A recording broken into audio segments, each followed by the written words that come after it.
सच के साथ। नमस्कार, सिटी वाराणसी लाइव में आप सभी का स्वागत है। मैं हूं ममता चौरसिया। आइए नजर डालते हैं आज की हेडलाइंस पर।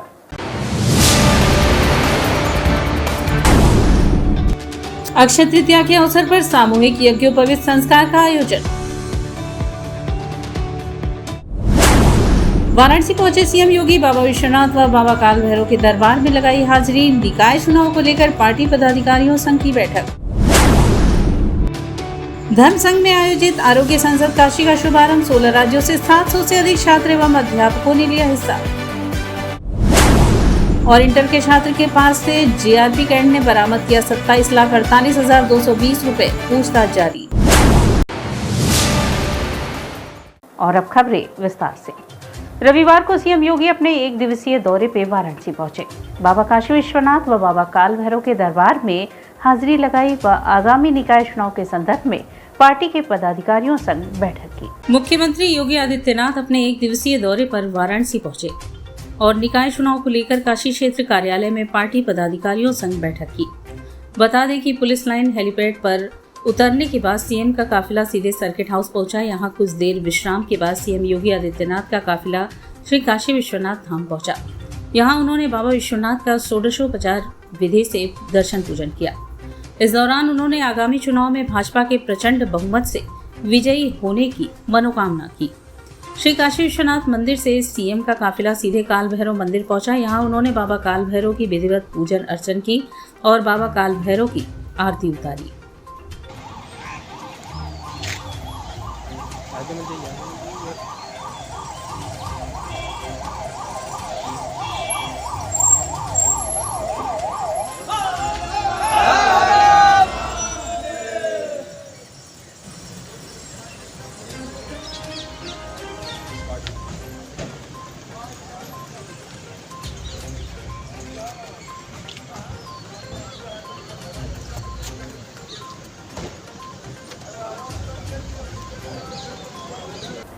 जीआरपी कैंट ने इंटर के छात्र के पास से 27,48,220 रुपए बरामद किए। फरक्का एक्सप्रेस से बिहार के नालंदा जा रहे इंटर के छात्र के पास से जीआरपी कैंट ने 27,48,220 रुपए बरामद किए हैं। पकड़े गए छात्र अभिनीत कुमार 12वीं का छात्र बताया गया है। वह नालंदा का निवासी है। पूछताछ में वह उसे रुपए देने वाले गैंग के बारे में बहुत स्पष्ट नहीं बता पा रहा है।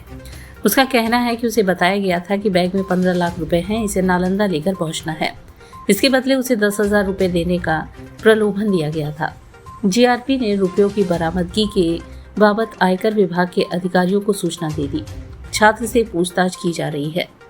जीआरपी के सीओ कुंवर प्रताप सिंह ने शनिवार को जीआरपी कैंट हेमंत सिंह अपने सहयोगियों के साथ प्लेटफॉर्म व ट्रेनों में संदिग्धों की चेकिंग कर रहे थे। तभी मुखबिर की सूचना पर फरक्का एक्सप्रेस से आए छात्र अभिनीत कुमार को पकड़ा गया। पूछताछ के दौरान वह गोलमाल जवाब देने लगा तो संदेह हुआ। इसके बाद उसके पिट्ठू बैग की चेकिंग की गई। बैग में एक सिले हुए कपड़े में रुपयों का बंडल बरामद हुआ। इसके बाद उसे जीआरपी थाने लाया गया। पूछताछ में अभिनीत ने बताया कि वह इंटर का छात्र है। पढ़ाई के लिए उसे पैसों की जरूरत है। उसे आज दोपहर में एक व्यक्ति ने बैग में रुपए दिए। बताया कि इसमें 15 लाख रुपए हैं, इसे नालंदा पहुंचाना है। बदले में उसे 10,000 रुपए मिलेंगे। इसके बाद छात्र रुपए लेकर फरक्का एक्सप्रेस से नालंदा के लिए निकला। कैंट पर चेकिंग के दौरान वह पकड़ा गया। पूछताछ में अभिनीत ने पुलिस को बताया कि उसके बैग में 15 लाख रुपए हैं, लेकिन जब नोटों की गिनती की गई तो उसमें से 27,48,220 रुपए मिले। सीओ ने बताया कि छात्र को किसने रुपए दिए इसका पता लगाया जा रहा है। आशंका जताई जा रही है कि हवाला कारोबारियों से इस गिरोह के संबंध है। पुलिस छात्र के बयान की पुष्टि के लिए उसके मोबाइल की कॉल डिटेल खंगाल रही है। इसके बाद गिरोह से जुड़े लोगों तक पुलिस पहुंच सकेगी। सीओ ने बताया कि छात्र के परिवार वालों को सूचना दे दी गई है। इसकी नॉलेज में सिर्फ 15 लाख रुपए था, जिसपे इसको 10,000 रुपए मिलना था। और जब पिट्ठू बैग को खोल करके उसके पीछे जो सिलाई थी उसको खोला गया तो उसमें ये 27,48,220 रुपये। कुछ पता चला ये कहाँ से कौन दिया? इस संबंध में ये कुछ बता नहीं पा रहा है। ये सुबह ही फरक्का ट्रेन से वो आया था यहाँ पर और इसको दोपहर में ये पैसा प्राप्त हुआ था और फिर फरक्का एक्सप्रेस से ही इसको वापस नालंदा जाना था। ये कितने तक पढ़ा है, ये क्यों कर रहा था, ऐसा कुछ सुना नहीं? इसने ये बताया कि साहब हम अपनी पढ़ाई के लिए और गरीबी के कारण इस तरीके का कर रहे थे, लेकिन अभी हम लोग इसमें जांच कर रहे हैं इसके बारे में, और इसकी जो मोबाइल नंबर्स हैं उस पर CDR मंगा करके बृहद पूरी जांच की जाएगी कि ये किस तरीके से किन लोगों के साथ अटैच था, किन के लिए इस तरीके का काम कर रहा है। उत्तर व दक्षिण भारत के ऐतिहासिक संबंधों को मजबूती प्रदान करने के उद्देश्य से पुष्कर मेले का आयोजन किया गया। उत्तर व दक्षिण भारत के ऐतिहासिक संबंधों को मजबूत करने वाले पुष्कर मेले की शुरुआत शनिवार से हुई। आंध्र प्रदेश, तेलंगाना, तमिलनाडु, कर्नाटक और केरल से आए लोगों ने शनिवार को गंगा पुष्कर मेला के शुभारंभ के अवसर पर राजघाट वाराणसी में मां गंगा की पूजा एवं गंगा आरती का आयोजन किया। इस कार्यक्रम में डॉक्टर दयाशंकर मिश्र, खाद्य सुरक्षा राज्य मंत्री स्वतंत्र प्रभार एवं GVL नरसिम्हा राव मुख्य अतिथि के रूप में उपस्थित रहे। वहीं कार्यक्रम में सबसे पहले GVL नरसिम्हा राव ने गंगा पूजा किया। उसके बाद चारों वेदों का पारायण एवं गंगा आरती की गई। वहीं कार्यक्रम के आयोजक तुलसी मनोज जोशी एवं सह आयोजक तुलसी गजानन जोशी ने किया और कार्यक्रम की अध्यक्षता तुलसी सुब्रमण्यम जोशी द्वारा की गई। यहाँ जो पुष्कर मेला लगता है, करोड़ों संख्या में लोग पूरे देश से आते हैं, लेकिन पुष्करालू में ज्यादातर दक्षिण प्रांत के लोग आते हैं। और इस बार माननीय प्रधानमंत्री जी 29 तारीख को सभी श्रद्धालुओं को इस अवसर पर उनका अपना संदेश देंगे। ये मैं मानता हूँ सबके लिए, सभी भारतवासियों के लिए, खासकर जो पुष्कर मेले में आए तो श्रद्धालुओं के लिए एक बड़ी बात होगी। और काशी तेलुगु संगमम के रूप में, क्योंकि माननीय प्रधानमंत्री जी ने कुछ महीने पहले काशी तमिल संगम के एक सभा को संबोधित किए थे, अब इस बार काशी तेलुगु संगमम के सभा में वो बात करेंगे। और काशी पूरे केवल भारत के लिए नहीं, पूरे विश्व के लिए एक आस्था की नगरी है।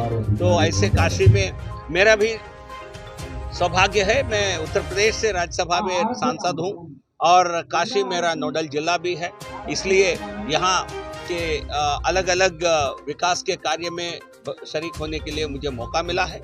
मैं अपने आप को भी बहुत भाग्यशाली मानता हूँ। में काशी में 15 जनरेशन पहले हम लोग साउथ इंडिया से आए थे, तेलंगाना प्रांत से, और हम लोग पूरे काशीवासी हो गए, क्योंकि 7 पुष्ट के बाद तो सभी कुछ चेंज हो जाता है। तो यहाँ हम लोग तीर्थ पुरोहित के द्वारा सभी आने वाले तेलुगु वासियों को, तेलुगु दर्शनार्थियों को सहयोग करते हैं, उनके कर्मकांड में पूजा पाठ में यहाँ सहयोग करते हैं। तो इस बार 12 साल बाद जब ये पुष्कर का मेला लगा और ये देखा गया कि यहाँ पे श्रद्धालुओं की भीड़ रोज 1 लाख लोगों के हिसाब से आने लगे, क्योंकि हम लोग को भी पता चलता है हमारे लोग वहाँ रहते हैं, तो उनके लिए क्या विशेष सुविधा की जा सकती है, उनको कैसे अच्छे से रखा है, क्योंकि बहुत कठिन यात्रा करके आते हैं लोग।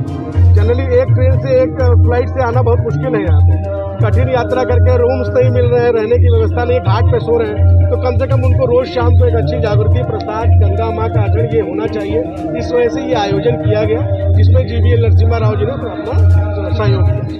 अक्षय तृतीया पर श्री काशी विश्वनाथ मंदिर न्यास द्वारा परशुराम जयंती मनाई गई एवं गंगा पुष्कर कुंभ महोत्सव का आयोजन किया गया। अक्षय तृतीया पर श्री काशी विश्वनाथ मंदिर न्यास द्वारा परशुराम जयंती एवं गंगा पुष्कर कुंभ महोत्सव का आयोजन किया गया। मंदिर परिसर स्थित त्र्यंबकेश्वर सभागार में आयोजित कार्यक्रम के मुख्य अतिथि ने अपने उद्बोधन में कहा कि परशुराम भगवान ने इस पृथ्वी के अत्याचारी शासकों से धरती को बार बार मुक्त कराया है। आज भारत राजनीतिक रूप से स्वतंत्र तो अवश्य हुआ है, परंतु सांस्कृतिक स्वतंत्रता अभी भी शेष है। सांस्कृतिक रूप से उन्नत भारत ही विश्व का नेतृत्व करते हुए विश्व गुरु का स्थान प्रतिष्ठित होगा।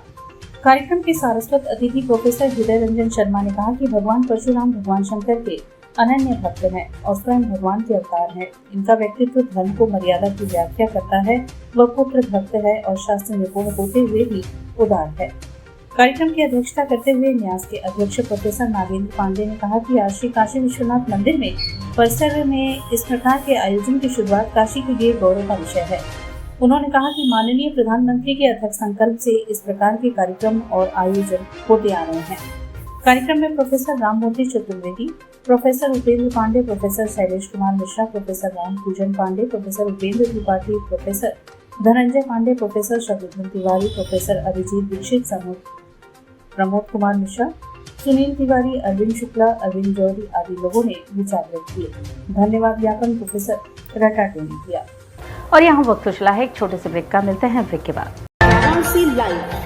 सच के साथ Facilities of Navneeta Kuwar Public School, quality education, well qualified faculty, dance, vocal, instrumental music, robotics, art and craft, skating, karate classes, indoor and outdoor activities, use playground for kindergarten and various types of games, math, physics, biology, chemistry lab and smart library, well-maintained computer lab and classes, highly secure and GPS track convince facilities, educational based activities using technique tools and interesting methods for students. Navneeta Kuwar Public Schools, Swahi near BHU Hyderabad Gate, Varanasi. Mobile number 7311128462. Navneeta Kunwar public school international Hindu school है। Science, math एवं computer lab, सुसज्जित library, वाहन की उत्तम व्यवस्था, विभिन्न खेलों की शिक्षा, बच्चों के शारीरिक एवं मानसिक विकास हेतु योगा का प्रशिक्षण सुविधा। इतना ही नहीं, आपके छोटे बच्चों के लिए एक ऐसी जगह जहां हम देते हैं शिक्षा के साथ साथ मौज मस्ती भरा वातावरण।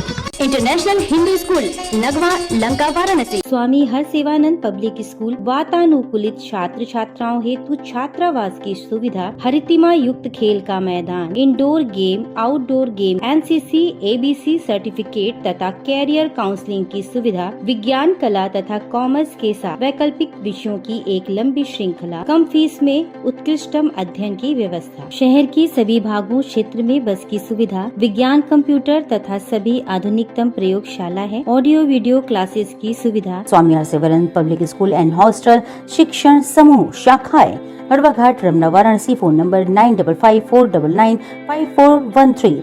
Jagatganj, Varanasi. Phone number 7408457111। Banpurwa, Ramna, Varanasi. Phone number 9554955412। Railway station road, Durg, Sonbhadra. Phone number 7081109710। Marsara, Ghorawal, Sonbhadra. Phone number 955496319495 एवं स्वामी हरसेवानंद महाविद्यालय Churk, Sonbhadra. Phone number 7081109711। Swami Harsevanand public school पाठशाला ही नहीं, संस्कारशाला भी है। I am a student of Jeevandeep Mahavidyalaya. I am proud of Mahavidyalaya for excellent faculty, best support and best infrastructure and best place. I am a student of Jeevandeep Mahavidyalaya. I am proud of Mahavidyalaya for excellent faculty, best support and best infrastructure and best place. I am a student of Jeevandeep Mahavidyalaya. I am proud of Mahavidyalaya for excellent faculty, best support and best infrastructure and best place. Corona virus ने देश में एक बार फिर से रफ्तार पकड़ ली है। ऐसे में जरूरी है कि सभी लोग पूरी एहतियात बरतें। घर से बाहर निकलते समय मास्क का सदैव प्रयोग करें। समय समय पर हाथों को सैनिटाइजर से सैनिटाइज करें। ज्यादा भीड़ भाड़ वाली जगहों में जाने से बचें। 2 गज की दूरी का पालन करें। स्वस्थ रहें, सुरक्षित रहें। जनहित में जारी वाराणसी लाइव। वाराणसी लाइव, सच के साथ। और ब्रेक के बाद पुनः आपका स्वागत है। पंडित पारसनाथ उपाध्याय सरयू पारायण ब्राह्मण परिषद की अध्यक्षता में अक्षय तृतीया के अवसर पर सामूहिक यज्ञोपवीत संस्कार का आयोजन हुआ। रविवार को 105 बच्चों का अक्षय तृतीया के अवसर पर सामूहिक यज्ञोपवीत संस्कार करवाया गया। यह संस्कार काशी के मूर्धन्य कर्मकांडी विद्वानों के आचरण में संपन्न हुआ। आयोजन को लेकर केंद्रीय ब्राह्मण सभा के राष्ट्रीय अध्यक्ष एवं सरयू पाणी ब्राह्मण परिषद के वरिष्ठ उपाध्यक्ष डॉक्टर नागेंद्र प्रसाद ने बताया कि विगत 35 वर्षों से सभी वर्गों के लोगों को एकजुट कर एक धार्मिक ब्रिज बनाने का काम करते हैं। भारतीय संस्कृति के अनुरूप प्रथम संस्कार वेदारंभ मूल में है और सभी लोगों को इस संस्कार से संस्कारवान होना चाहिए। गौरतलब है कि काशी में होने वाले सामूहिक यज्ञोपवीत संस्कार में न केवल ब्राह्मण बल्कि क्षत्रिय, वैश्य आदि सहित तमाम वर्गों के बटुक शामिल होते हैं। रविवार को संपन्न हुए कार्यक्रम में यूपी सहित बिहार, एमपी सहित विभिन्न प्रदेशों से आए बटुक शामिल हुए। सरयू पारायण ब्राह्मण परिषद के अध्यक्ष पंडित पारसनाथ उपाध्याय की अध्यक्षता में श्रीनाथ सत्संग भवन रविंद्रपुरी एक्सटेंशन में आयोजन संपन्न हुआ। परिषद के संरक्षक सतीश चंद्र मिश्र ने कार्यक्रम में आए अतिथियों व अभिभावकों का स्वागत किया। वहीं इस मौके पर गिरीश तिवारी, शिवदत्त द्विवेदी, रितेश तिवारी, वाचस्पति मिश्र, पंकज पांडे, वाशुतोष ओझा, मिलन चतुर्वेदी, श्री प्रकाश दुबे, नरेंद्र राम त्रिपाठी, सुजीत उपाध्याय आदि ने व्यवस्था में सहयोग किया। आचार्य श्री प्रकाश जी सहित 21 आचार्यों ने उक्त अनुष्ठान वैदिक मंत्रों से संपन्न कराया। संस्कार तीनों का है, ब्राह्मण का भी है, क्षत्रिय का भी है, वैश्य का भी है। तीनों को कराना चाहिए, तीनों की सहभागिता लेनी चाहिए, क्योंकि संस्कार नहीं संस्कृति नहीं, और संस्कृति नहीं तो हमारा देश नहीं। इसलिए राष्ट्र को सुरक्षित रखने के लिए हमारी संस्कृति को आवश्यकता है, और इसी आधार पर, इसी संस्कृति के आधार पर, इसी संस्कार के आधार पर यदि राष्ट्र वो बनने के लिए कोई है तो यह संस्कार ही हमारा जो है बना सकता है। बाकी और कोई बिल्डिंग नहीं बना सकती है, कोई और आचरण नहीं बना। आचारहीनम न पुनंति वेदा, वेद भी उसको पवित्र नहीं कर सकता है जिसको हमारा संस्कार नहीं पवित्र करते हैं। इसलिए संस्कारों की रक्षा हमारी प्रथम वरीयता है। परसों और फरसा की स्थापना के साथ भव्य रूप से परशुराम जयंती मनाई गई। शनिवार को देश भर में भगवान परशुराम जयंती धूमधाम से मनाई गई। इस अवसर पर हरमुआ विकासखंड के साई गांव में भगवान परशुराम के अस्त्र फरसा को स्थापित कर उनकी जयंती को हर्षोल्लास के साथ मनाया गया। इस अवसर पर विप्र परशुराम रक्षा संघ के राष्ट्रीय अध्यक्ष हेमंत मिश्रा ने कहा कि भगवान परशुराम भगवान विष्णु के छठे अवतार माने गए हैं। ब्राह्मणों के आराध्य होने के बावजूद भी पूरे देश में गिने चुने मंदिर हैं, जो दुर्भाग्य की बात है। हमारा संगठन देश भर के विभिन्न जगहों पर उनके अस्त्र फरसा की स्थापना व मंदिर का निर्माण करने का कार्य कर रहा है। वाराणसी में यह पहली स्थापना है, भविष्य में यह भव्य मंदिर की स्थापना की जाएगी। संगठन के कोषाध्यक्ष महेंद्र पांडे ने कहा कि आज ब्राह्मणों में वैचारिक मतभेद होने के कारण ब्राह्मण एक नहीं हो पा रहे हैं। हमारा प्रयास है कि इस तरह के कार्यक्रमों के माध्यम से ब्राह्मण समाज को एक किया जा सके। एडवोकेट प्रिंस चौबे ने कहा कि हमारे क्षेत्र में चिरंजीवी भगवान परशुराम का यह पहला मंदिर स्थापित होने जा रहा है। यह हमारी ग्राम सभा के लिए सौभाग्य की बात है कि वाराणसी में पहली बार हमारे गांव में भगवान परशुराम के फरसा की स्थापना की गई है। इस मौके पर professor K N. Trivedi, K N. Mishra, Sushil Dubey, Pradeep Pandey, Gupteshwar Pandey, Ajay Shankar Pandey समेत सैकड़ों विप्रगण मौजूद रहे। आज ये परशुराम जी का फरसा स्थापित हो रहा है। इसके उपरांत मंदिर का भी निर्माण होगा और सारी व्यवस्थाएं इसी परशुराम जी के तहत में की जाएगी। यहाँ से लेकर रोड व्यवस्था की जाएगी। और ये मार्ग जो गांव में मार्ग आता है, इसको परशुराम मार्ग के रूप में ये निर्माण किया जाएगा। किस निधि से किया जाएगा? ये निधि हमारे जो विप्र परशुराम रक्षा संघ में जो हमारे पास कम से कम 1500 इसमें सदस्य हैं, और इसमें IPS, IAS, जजेज, CRPF, फोर्स सारे लोग हैं। ये चंदा लोग देते हैं इस कार्य को संचालित करने के लिए। धर्म संघ में आरोग्य संसद काशी का शुभारंभ हुआ। इस कार्यक्रम में 16 राज्यों से 700 से अधिक छात्र एवं अध्यापकों ने हिस्सा लिया। रविवार को आरोग्य संसद काशी का 2 दिवसीय कार्यक्रम दुर्गाकुंड क्षेत्र स्थित धर्म संघ में आयोजित किया गया है। इस कार्यक्रम में 16 राज्यों से 700 से अधिक छात्र एवं अध्यापकों ने हिस्सा लिया। इस कार्यक्रम में आयुर्वेद के उपयोग, उपचार एवं आयुर्वेद की शिक्षा दी जा रही है। यह कार्यक्रम 2 दिनों तक चलेगा, जिसमें 4 सत्र आयोजित किए जाएंगे।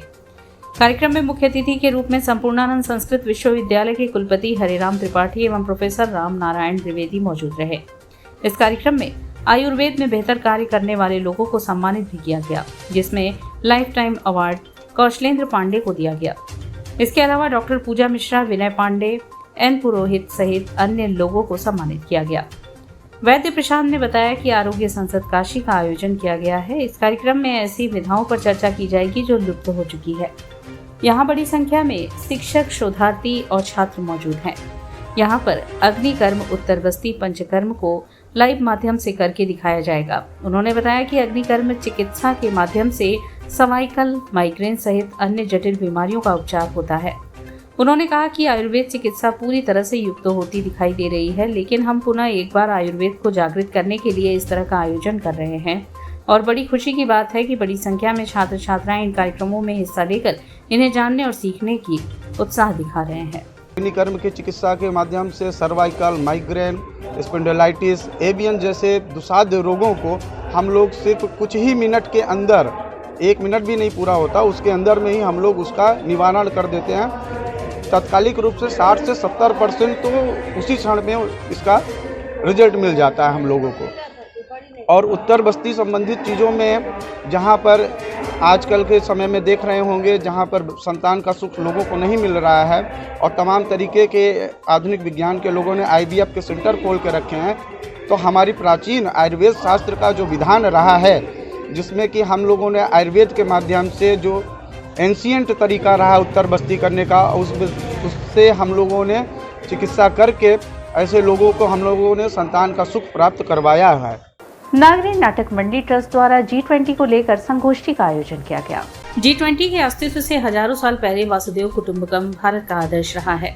आज भारत को इस अंतर्राष्ट्रीय संगठन के अध्यक्ष के रूप में जो सम्मान मिला है, वह एक अवसर होने के साथ भारत और भारतीयता को वैश्विक मान्यता है। भारतीय संस्कृति विश्व के लिए आदर्श और अनुकरणीय बन गई है। ये बातें शनिवार को अंतर्राष्ट्रीय सहयोग परिषद, Jai Krishna foundation, senior citizen trust of India, Shilpayan Kashi Varanasi Virasat foundation, rotary Varanasi एवं नागरीय नाटक मंडली एलपी ट्रस्ट की तरफ से आयोजित संगोष्ठी में वक्ताओं ने कही। कार्यक्रम के मुख्य अतिथि पूर्वांचल विश्वविद्यालय के कुलपति प्रोफेसर निर्मला एस मौर्य ने G20 के महत्व पर प्रकाश डाला। अंतर्राष्ट्रीय सहयोग परिषद दिल्ली के प्रतिनिधि गोपाल अरोड़ा ने G20 के उद्योग विकास और भारत के वर्तमान अमृतकाल में उसके महत्व की चर्चा की। दक्षिण भारत हिंदी प्रचार सभा के पूर्व कुलपति प्रोफेसर राममोहन पाठक ने कहा कि G20 1999 में बना, जबकि अंतर्राष्ट्रीय सहयोग परिषद इस क्षेत्र में 1968 से काम कर रही है। संचालन डॉक्टर अजीत सहगल ने कहा कि भारत ने विकास के जो मानदंड स्थापित किए हैं, वे विकसित देशों के लिए भी मानक बन गए हैं। शरद कुमार त्रिपाठी एडवोकेट ने सभी विद्वज्जन को काशी वाराणसी विरासत फाउंडेशन के साहित्य महोत्सव के प्रतीक चिन्ह भेंट किए। कार्यक्रम में डॉक्टर संजय मेहता, संजू श्रीवास्तव, चंद्रशेखर कपूर, संजीव अग्रवाल, देवाशीष डे, आशीष बसाक, रश्मि काताम्बी, गाभावाला आदि मौजूद रहे। जब आप G20 कहते हैं, जब आप विश्व बंधुत्व की भावना कहते हैं, तो हमारा विश्वविद्यालय और मैं क्या कर रही हूँ 2.5 साल से नारी सशक्तिकरण, बहुत बड़ा काम नारी सशक्तिकरण पर हो रहा है। सारा G20 में आ रहा है, आप बताएंगे, और आपने संकेत भी किया उसका। महिलाएं स्वावलंबी बने, उनका जो वेद काल में उनका सम्मान था, कहते हैं यत्र नार्यस्तु पूज्यन्ते रमन्ते तत्र देवता। या हम लोग अपनी कोलोकियल भाषा में जब कहते हैं बिन घरनी घर भूत करेगा, तो क्या कारण था कि उत्तर वैदिक काल में, जहाँ उस समय वैदिक काल में रोमसा, लोपामुद्रा, मैत्रेयी, गार्गी, ये ऋषिकाएं हुआ करती थी, जो ऋचाएं करती थी। बहुत बड़े बड़े विद्वान यहाँ बैठे, हमारे संचालक महोदय भी। तो आप देखिए कि फिर क्या कारण हुआ कि वो नारी हाशिए पर आ गई। और इसी के साथ सिटी वाराणसी लाइव का यह प्रसारण यही समाप्त होता है। ममता चौरसिया को दे इजाजत। नमस्कार।